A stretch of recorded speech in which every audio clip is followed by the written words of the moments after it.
વિદ્યાર્થીઓ આપણે આજે કમ્પોઝિશનમાં કરીશું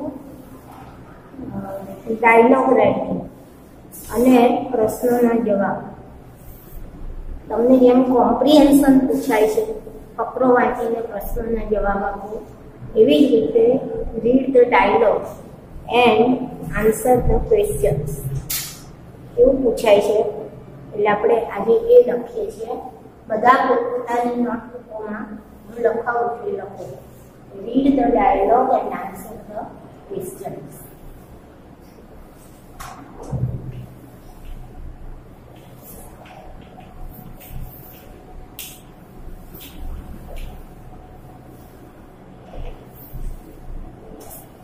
Read the dialogue and answer the question.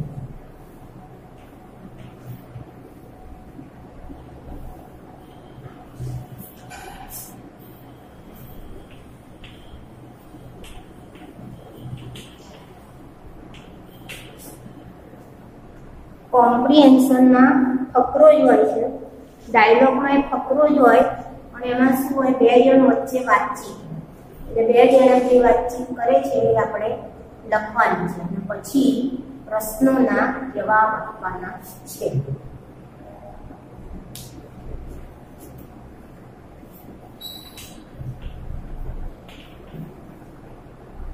બધાએ નોટમાં ફરજિયાત લખવાનું છે.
આટલો ડાયલોગ છે, ડાયલોગ લખો તમે બધાએ. તો કોણ બેની વચ્ચે છે ડાયલોગ? અલ્કેશ અને નિખિલ, એ બે જણ વાતચીત કરે છે. અને શેના વિશે છે? તો કોને કયા વિષયો ગમે છે, એને શું બનવાની ઈચ્છા છે, કયો વિષય નથી ગમતો, એ વિશેનો ડાયલોગ, સરળ ડાયલોગ છે.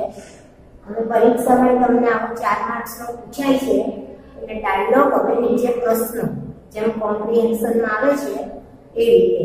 અને ડાયલોગ લખાઈ જાય એટલે નીચે પ્રશ્ન લખો. Questions 1.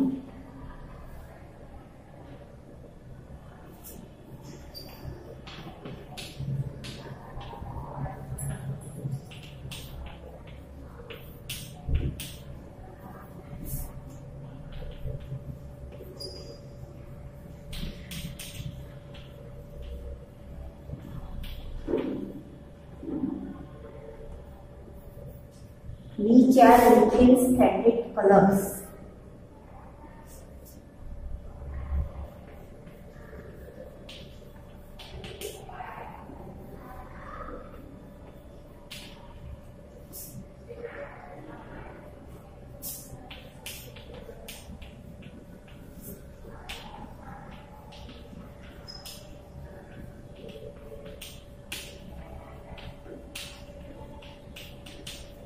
Which is Alkesh's favorite subject? બીજો પ્રશ્ન છે.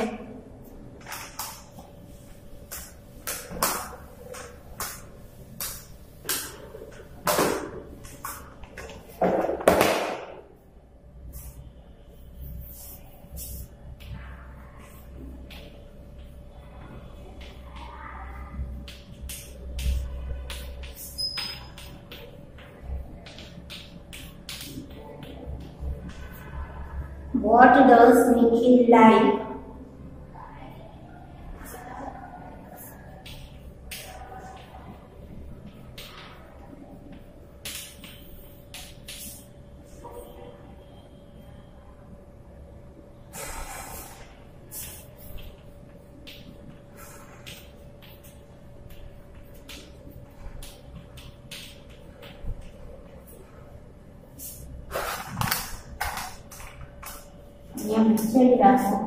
Which subject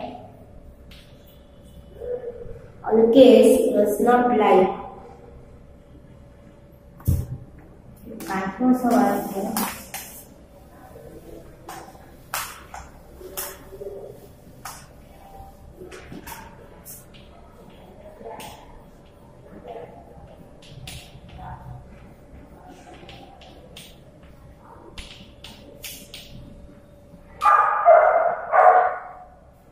What is Nikhil's aim? ચાલો બધાને લખાઈ લ્યો. ફકરો લખાઈ જાય એટલે અમને કહેજો. ફકરો લખી લો અને પ્રશ્ન લખો. જો બધા જવાબ ભેગા લખવા હોય તો ભેગા લખો. પહેલા પ્રશ્નો પછી જવાબો અને એક પ્રશ્ન ને એક જવાબ એમ લખવું હોય તો એમ. હવે ફકરો હું એક વખત વાંચું છું, તમે તમારી જાતે મારી જોડે મનમાં વાંચો એટલે આપણને સમજાઈ જાય. Nikhil said, I am a student of standard 10. My favorite colors are white, blue and grey. Alkesh said, my favorite color is orange. Nikhil said, I like all the subjects and books related to them, but I hate maths. What is about you? Alkesh said, maths is my favorite subject. I got highest marks in maths. I dislike social science. Nikhil said, my aim of life is to be a professor. અધ્યાપક બનવું છે કોલેજમાં. Alkesh said, I want to be an engineer. સમજાય એવું છે? આમાં કંઈ ગુજરાતી કરવાની જરૂર નથી. હવે આપણે પ્રશ્ન જોઈએ. પહેલો સવાલ છે, which are Nikhil's favorite colors? શોધી કાઢો જવાબ ફકરામાં ક્યાં છે. કોના ફેવરિટ કલર શોધવાના છે? નિખિલના. Which are Nikhil's favourite colours. જો પહેલો જ વખતે જ્યારે નિખિલ બોલે છે એમાં જે પ્રશ્નનો જવાબ છે, Nikhil said I am a student of standard 10.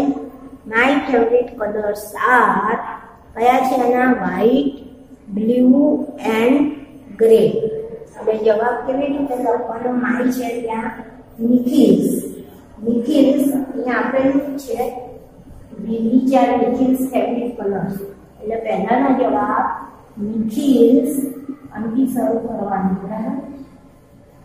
નિખિલ્સ favourite colours are શું આવશે? White, blue and grey. લખાઈ ગયો બધાનો જવાબ. Nikhil's favourite colours are white, blue and grey. એ પહેલા પ્રશ્નનો જવાબ. બીજો સવાલ છે which is Alkesh favourite subject. અલ્કેશનો ફેવરિટ સબ્જેક્ટ કયો છે? આપણને ફકરો વાંચતા ખ્યાલ આવી ગયો, છતાં વાંચો ફકરામાં કે પેલું એ કહે છે કે I like white, blue and grey. પછી Alkesh said my favourite colour is orange. અહીંયા તો આપણને અલ્કેશનો ફેવરિટ સબ્જેક્ટ પૂછ્યો છે. એટલે Nikhil said I like all the subjects and books related to them, but I hate maths. What's about you? તારા વિશે શું છે? તો Alkesh said maths is my favorite subject. એટલે અલ્કેશનો ફેવરિટ સબ્જેક્ટ શું છે? મેથ્સ. અહીંયા આવ્યું ને વાક્ય Alkesh said maths is my favorite subject. એટલે આપણે શું લખવાનું? maths is Alkesh favorite subject અથવા Alkesh favourite subject is maths. જે રીતે લખવો હોય એમ લખો. Alkesh favourite subject is maths અથવા બીજની જગ્યાએ ખાલી મેથ્સ મૂકી દો. Maths is Alkesh favourite subject.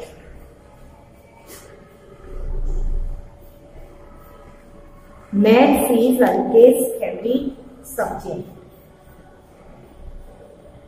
ત્રીજો સવાલ છે વોટ ડઝ નિખિલ લાઈક. નિખિલને શું ગમે છે? તો જુઓ બીજી વખત નિખિલ બોલે છે એમાં છે કે I like all the subjects and books related to them.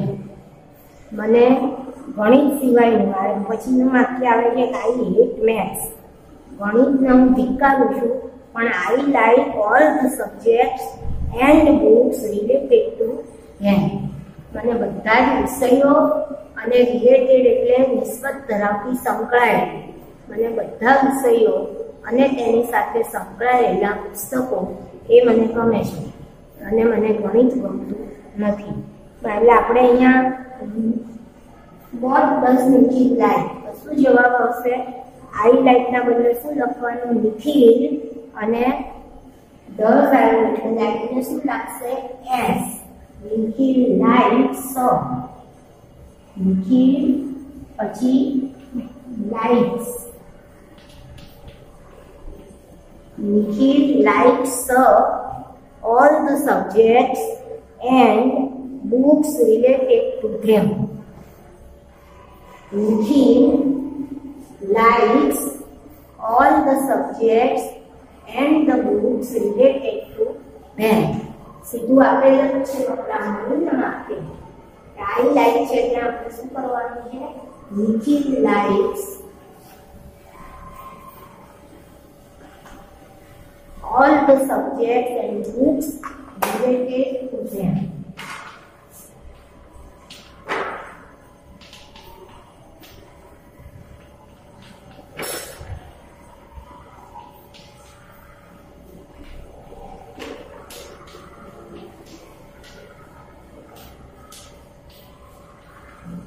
And books related to them. હવે આગળ લખવું હોય, હોશિયાર હોય ને આપણે પડતું હોય તો શું લખી શકાય આમાં કે except Nikhil likes all the subjects and books related to them except maths, ગણિત સિવાય. except maths. એ ના લખો તોય ચાલશે, જેટલું ચોપડીમાં આપ્યું છે એટલું બહુ થઈ ગયું કે Nikhil likes all the subjects and the books related to them. અને આવડે તો except maths, ના આવડે તો નહીં લખવાનું. બરાબર છે? અને this subject Alkesh does not like. અલ્કેશને કયો વિષય નથી ગમતો? તો જો અલ્કેશ વાળો ફકરો વાંચો કે maths is my favorite subject. I got highest marks in maths. I dislike social science. એટલે અલ્કેશને કયો વિષય નથી ગમતો? સામાજિક વિજ્ઞાન. એટલે શું લખો અલ્કેશ? એમાં છે I dislike. તો અલ્કેશ dislike 10 છે એટલે લાઈનને S લગાડવું પડે. Alkesh dislikes the social science. અથવા Alkesh does not like social science. આપણે ફકરામાં dislike જવાબ આપ્યો છે અને જવાબ આપ્યો છે શું વાક્ય આપ્યું છે અને સવાલમાં આપણે does not like કર્યું છે. તો તમારે જે રીતે લખો એ સાચું. Which subject Alkesh does not like? પ્રશ્નમાંથી લખીએ તો Alkesh does not like, અને આપણે does ને કાઢી નથી નાખતા એટલે S લગાડવાનો સવાલ નથી. Alkesh does not like social science. Alkesh does not like social science. અને ચોપડીમાં એ કે dislike I ની જોડે પહેલો પુરુષ એકવચન એટલે એનું એ dislike, પણ હવે આપણે Alkesh કરીએ એટલે ત્રીજો પુરુષ એકવચન એટલે S લગાડવું પડશે. જો ફકરામાં આપેલું છે એને લખવું હોય તો Alkesh dislikes.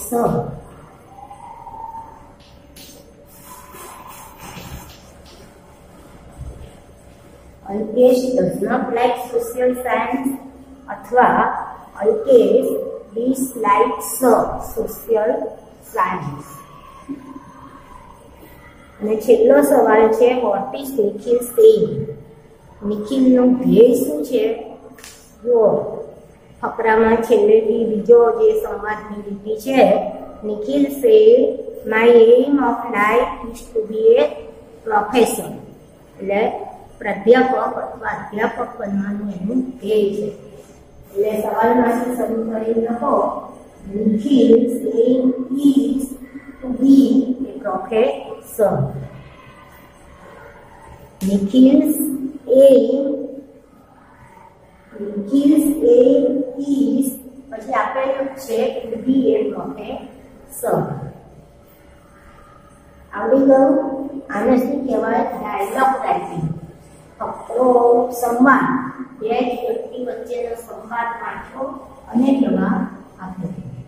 લખાય છે છેલ્લાનો જવાબ Nikhil's aim is to be a professor.